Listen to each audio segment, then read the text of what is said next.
Good morning guys, welcome to my blog. তো আজ সকালে ফ্রেশ হয়ে ভাইজির ডিমান্ডে আমরা চলে যাচ্ছি দোকানে। ওই যে দূরে আমার ভাইজি খুবই এক্সাইটেড দোকানে যাওয়ার জন্য। যা এবার চলে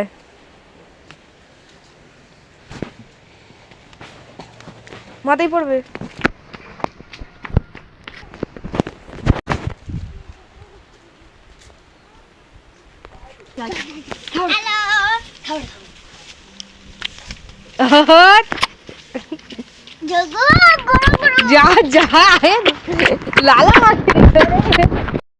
প্রায় 15 মিনিট বাছাবাছির পরে লাস্টে পেপসি কিনেছে।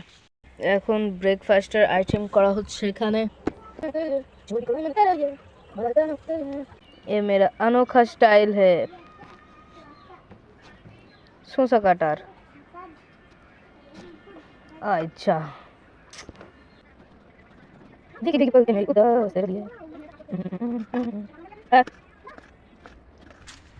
তো তখন দুপুর 12টা বাজে আর আমাদের মাথায় হঠাৎ করে ছিট উঠলো আর আমরা ভাবলাম নদীর ধারে ঘুরতে যাব।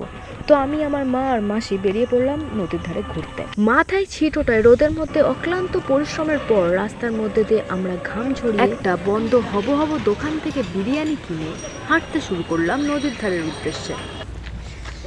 তো এখন দুপুর হয়ে 1টা বাজে আর আমরা এখন নদীর ধারে হেঁটে হেঁটে আছি। কি অবস্থা! তো এখান দিয়ে একটা মনস্টার সাইজের কি বলো ওটাকে, জাহাজ কি? হ্যাঁ যাচ্ছে, দেখা যাচ্ছে কি এখান থেকে? আমি এটাকে দেখার জন্য এমনভাবে এক্সাইটেড হয়ে আসছিলাম যেন এটার মধ্যে একটাই জাহাজ, এটা ছাড়া কোনো জাহাজই নেই। তো সামনে একটা অদ্ভুত প্রাণী, সন্নারে খুশ খুশ, গরম লেগেছে না, জিতে লাল টপচা। তারপর এই জিনিসটা আত্মসাৎ করার জন্য এখানে এটা খুলেছিলাম। কেউ কেউ আবার এরকমভাবে দেখায়, কেন? এত দূর এসছে আর গঙ্গা জল না নিয়ে ফিরে যাবে, এটা কি করে হয়? তাই এখানে ঝুঁকি নিয়ে নিচে নামতে গেলাম, পড়লাম না অবশেষে। তারপর একটু গেলাম কিন্তু প্রচুর রোদ, তাই ভাবলাম ছুটে চলে যাই। কি গরম ইয়ার! না ছুটে নেই, ভিডিওটা স্পিডে দিয়ে দিয়েছি। তুলে নিই।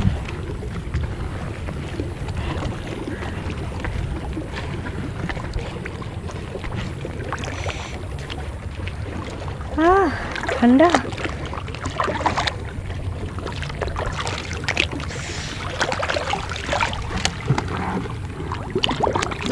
কতটা ঢেউ আসছে!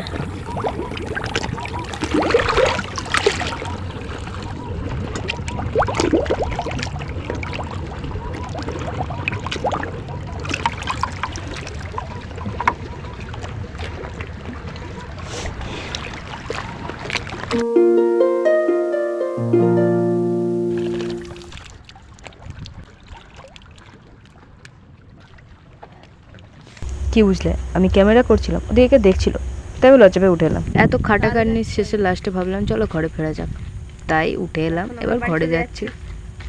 কমপ্লিট ঘোড়া এখানে দেখুন, ইনি মহান কার্য সম্পন্ন করে বাড়ি যাচ্ছে। গোসাম না, এটা কুমিরের বাচ্চা।